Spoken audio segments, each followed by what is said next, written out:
Yo, what's going on, internets? Make sure you like and subscribe the video, and make sure you hit that bell notification so you're notified whenever I post up videos. So now that we got that out the way, let's get to the meat of the video. And basically, I want to take you on a journey of how I basically got this opportunity in a town called West Allis in Wisconsin, and was able to paint a building that was about 62 feet tall, about 44 feet wide. So it's a large mural. And this project also is a testament to not everything happens overnight. So this project was basically almost 3 to 4 years in the making. And the way it sort of came about was this individual, Stacey, and her husband were in Denver, and they were driving back to Milwaukee. I was doing a mural on the side of the highway, and this was a huge mural that you can see, going both ways on the highway.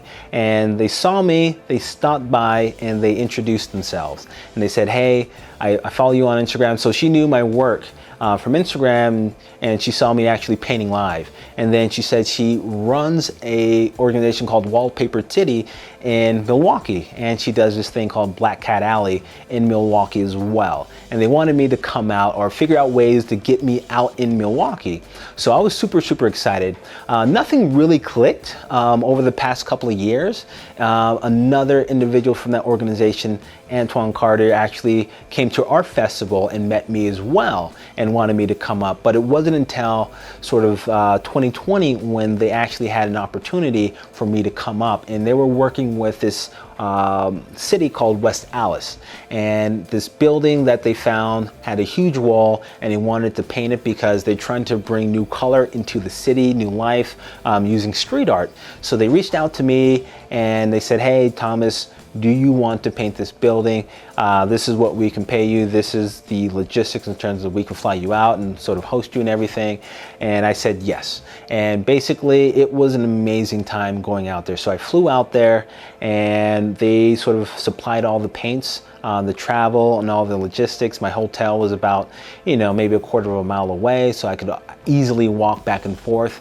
And they provided me a boom lift for the actual wall. And when they asked me to do the mural, this was during the time of Father's Day. And I was hanging out with someone I know, John Chapman, who owns a store, Lawrence and Larimer, on Colfax.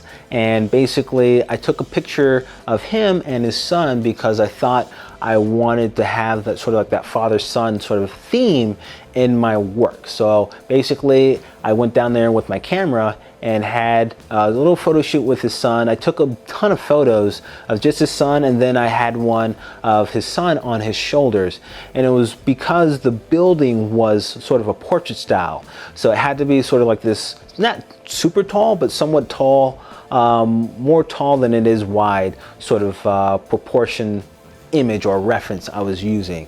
So that's why I had, his son on his shoulder. So I wanted this sort of tall sort of reference. And then I went back to my studio and I threw all the photos that I did onto my computer and picked a couple of few and picked 2 that I really liked and threw that in a little image that they sent me of the building surface. So I threw the photos in that image and did like a little mock-up with my style. All I have to have is like a reference for people to sort of visualize exactly what the wall will kind of look like. So I did that, and they loved the idea of the father-son one versus the other one that I did, which was just the child. And they liked it and said, "Hey, can you do this one?" And I said, "Yeah." And then about a week later, that is when I flew to Milwaukee, and they paid for the logistics and all the sort of travel and stuff like that. They had the paints ready. They had the space ready in terms of the lift and sort of the cones and everything. But it was really dope.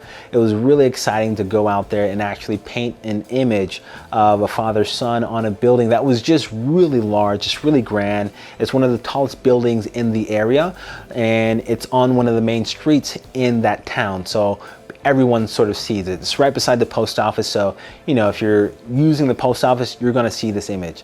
So that's why I really like this art project. And then while I was there, I actually got the opportunity to actually paint in Milwaukee the metro area of Milwaukee and basically do something in a place called Black Cat Alley, which she sort of runs, which is basically an alleyway that has a ton of different murals. So I painted someone who is a local musician out there, Lex Allen, and he's really instrumental in sort of the LGBT community and the music, and he opened up for Lizzo the previous year. So it was someone that everyone knew in the community and does a lot of work in the community.